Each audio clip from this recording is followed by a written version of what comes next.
Well, folks, we finally decided to do this thing for real. We're starting this channel at the request of some of our customers, but mostly we're coming together out of necessity, which I'll elaborate on further here shortly. Martial Arachnids was made official in 2019, but started as early as 2015. And since day one, we've had somewhat of a different approach to how we keep these animals. We looked at them through a bit of a different lens than what is currently accepted in the US hobby.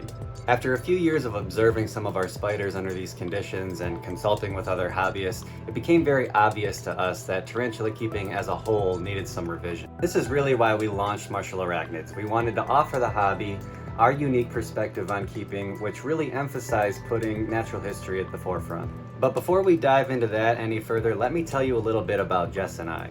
Jessica and I have years of experience working with ectotherms in a variety of settings, from the private sector to academia to zoos and aquariums, and now in a small business setting.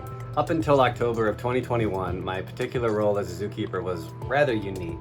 I started my zookeeping career in 2016 with a focus on amphibian conservation. In simple terms, my job was to breed endangered amphibians in a captive setting and then re-release offspring back into the wild to bolster declining populations. This job took me to some amazing places. I met some amazing people, keepers, doctors, scientists, all at the top of their fields. And what I learned from this job is just how intricate the relationship these animals have with their native environments. Very simply put, the better I understood this relationship, the better I was at my job, which was putting animals back in the wild. So why am I telling you about frogs? We all know frogs aren't spiders, but if you think about it, the same principles and concepts can be applied to all taxa. Jessica has also spent her fair time in zoos and aquariums. She studied zoology at Michigan State University with a focus on animal behavior and entomology. And she's largely responsible for a lot of the animal husbandry that happens in-house here at Martial Arachnids. Which brings us to the here and now.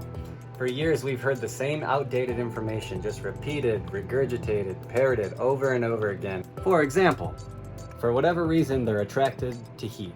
They're photosensitive, mist once a week, mist twice a week. Tarantulas are blind and they're kind of dumb. They'll cook themselves. I like him. Shoebox bone dry water dish overflow. Do not give a pet tarantula a place to hide unless it doesn't matter that it is never seen again. Do not bother spraying or misting a tarantula's cage. Do not annoy your tarantula. The temperature at which you are comfortable will suit the tarantula just fine. Heat lamps are bad. And my personal favorite, they're not in the wild anymore, so they'll just adapt to my house. We believe these claims have created a very rigid, very black and white, dogmatic approach to keeping these animals in captivity. These claims are not factual, and they seem to be rooted in a misunderstanding of biology.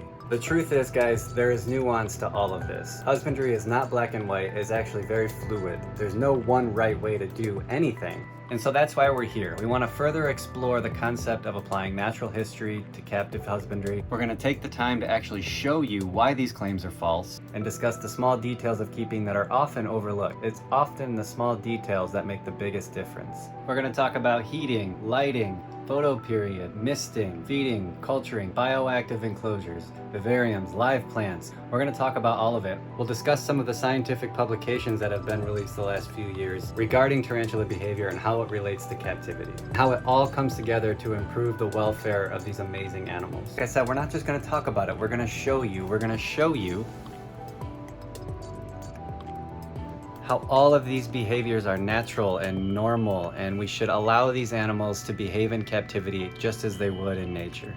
So join us as we explore these concepts together. We promise if you take the time to learn and understand how this all ties together and then implement it into your own husbandry, you're gonna have some fantastic results. Thank you so much for all the feedback and support we've received so far on our journey. Check us out online at martialarachnids.com. Links to all of our social media are down in the description. Support USARK, and we will see you guys in the next one.